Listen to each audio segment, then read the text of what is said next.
Lake George Battlefield Moments, a production of the Lake George Battlefield Park Alliance, preserving our area's incredible history. A weekly feature on 93.5 FM and live streaming at lakefm.com.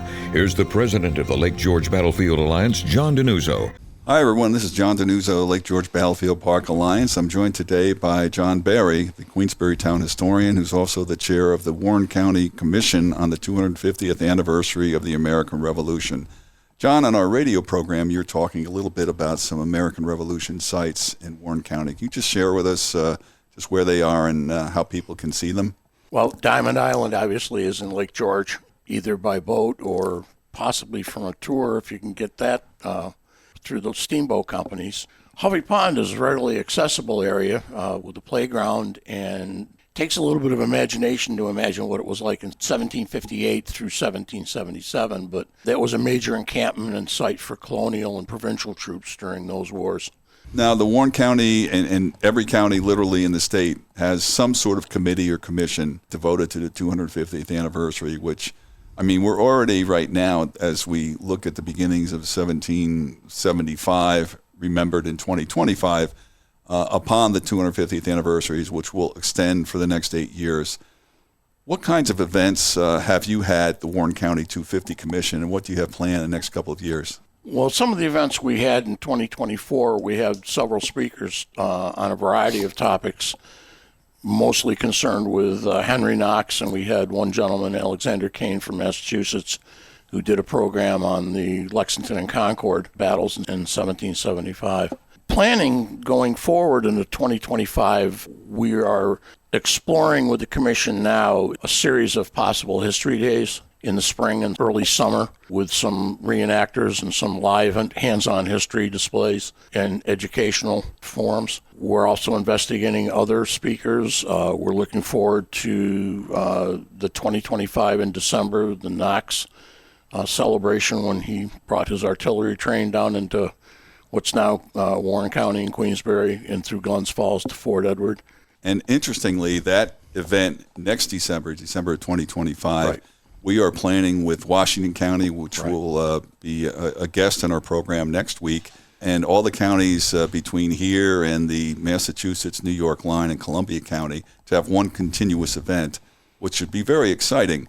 Now, neither of us lived here in 1976, although we may have been alive in 1976 yes, we were. for the bicentennial. But have you heard much about how the county, the city of Glens Falls, and other areas, other parts of the area, celebrated the bicentennial in 1976?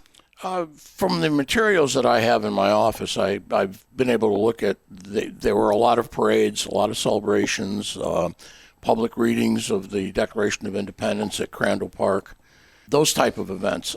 I think the celebration was more in line with just celebrating the Declaration of Independence and the fact that it was a centennial. This one is a little different. We can focus a little bit more on some of the more social issues, women in the Revolution, how African Americans and Native Americans participated in the Revolution or were victimized by the Revolution, depending on how you want to look at it. Now, you're the town historian from Queensbury and an officer of the Warren County Historical Society, in addition to being the chair of the 250 Commission for the county. Personally, whether it's related to the Revolution or French and Indian War, or else, I mean, what really turns you on in terms of the area's history? What's your favorite parts of being historian? Well, besides assisting the residents with any questions that they may have about the history of the area, to live in this area with Fort Ticonderoga right down through Lake George and this whole area, it's kind of like being a diabetic and owning a candy store. You know, in a sense that, you know, I came up here in the 1950s with my parents, you know, when I was young, and was just fascinated with the history then. I've even dragged my wife and my children around up here before we moved here. So this whole area is just rich, and just imagining what happened here 250, 300 years ago. Yeah, I agree with that. That's an interest to me as well. Now, how can you measure, as a historian, the level of interest you have among the residents of Queensbury or Warren County? I mean, is it growing? Is it stagnant? What's the current state of historical interest in the area? I think it will grow exponentially when we start planning and putting out a lot of these events. We've had a lot of local turnouts. We've for the last 2 years, we've sponsored a colonial dinner with a seasoned restaurant, which is part of SUNY Adirondack, and that's been very, very successful. We've sold out both years. Our next one is the 21st of November. I think as we start to make plans and start to really publicize them and get a lot of the local media involved with it, interest will spike. I really believe that. But it's got to be put on their radar. That makes sense. I remember personally from the bicentennial in 1976 how there certainly was a greater interest. And some of that stuck. Some of it, I think, hung around after 76 and became part of the culture, if you will. Now, do you get much exposure, I mean, besides or outside the Warren, Washington, Saratoga County area, what other parts of the state, other parts of the Northeast are doing with regard to the 250th? Unfortunately, at this time, no. The state just recently put together their 250th. When you consider the geography of New York State in the colonial days, you're only looking at possibly from Utica down to our area here and then south to Albany.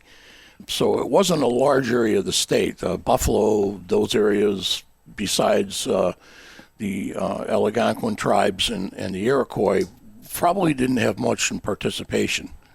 New York State is gearing, as well as the federal effort, is not really going to gear up until 2026, when the Declaration of Independence will come out. Okay, I'm a resident of Warren County. I'm already involved with your commission, but for other residents of Warren County, if they're interested in joining and supporting what you do, how do they go about doing that? Well, they can either go to our website, which we have, which is warrenny250.com, and there's a section on there where they can enlist or to help. Or if they want, they can contact the Warren County Historical Society at 60 Gurney Lane, and we will be happy to take their information at that point and get them involved in it. Now, the County Historical Society, as you said, it's in Queensbury and Gurney Lane. Is there much that people can see? I know it's a museum that functions, is open 3 or 4 days a week. People can come visit. Is there much with regard to the colonial period that people can see in the museum? There's a few colonial artifacts, yes, but we are developing a large panel display based on the history of Joseph Warren, who Dr. Warren is who the county is named for. So that will be up and running hopefully by spring, early spring of this year, of this next year, I should say. And one thing that people may have noticed in their lives up here, in Warren County, there are 5 monuments to Henry Knox that kind of commemorate. I mean, the whole Knox Trail from Ticonderoga to Boston is marked with a series of monuments. And one of the things we've talked about, and we've talked about it with Washington County also, is to ensure they have a certain level of cleanliness and presentation, assuming there will be greater interest in Knox's heroic effort in the future. Is that something you think the county is going to undertake to clean those 5 monuments? I would certainly hope so. I know the town, we inspect our monuments that we have out, and they are periodically cleaned and refurbished with paint if needed. We have one that's at 5 Mile Run outside of the Great Escape that we need to get recast because it's cracked. We're trying to find those. So I would assume the county will do the same thing. They will go and start to look at their markers. And see, the county historian is also part of the commission. I'm sure he'll be able to put pressure on them that way to Great. You're always get the word in. throwing Stan Sinferano under the bus. That's good. Yes. And I believe, and help me out here, there are the 5 that to Knox in Warren County are Sabbath Day Point, Right. Bolton. Then you have There's one at Battlefield Park. And then you go into, there's one at Hovey Pond. There's one by the YMCA. And that's 5. Yeah, that's the 5. Okay, great. I hope that people will start to get excited when they start to see plans being formatted, and the commission will announce them, and keep looking at the Chronicle and possibly on your future podcasts. Great. And again, we'd encourage residents of Warren County to join the commission and help out. Either join or if they have questions. If they have questions, certainly get a hold of us, or they can get a hold of me at the town office building as well. Okay, wonderful. Thank you, John. Just a reminder that the Lake George Battlefield Park Alliance website is lakegeorgebattlefield.org, and the Warren County Commission for the 250th anniversary of the Revolution is Warren, WARRENNY 250.com. Thanks very much, John. You're welcome. Lake George Battlefield Moments, a production of the Lake George Battlefield Park Alliance, preserving our area's incredible history. For more on this topic, check out the Lake George Battlefield Alliance podcast, a weekly feature on Lake FM 93.5 FM and live streaming at lakefm.com. For more information, go to info@lakegeorgebattlefield.org and tune in every Saturday morning for Lake George Battlefield Moments.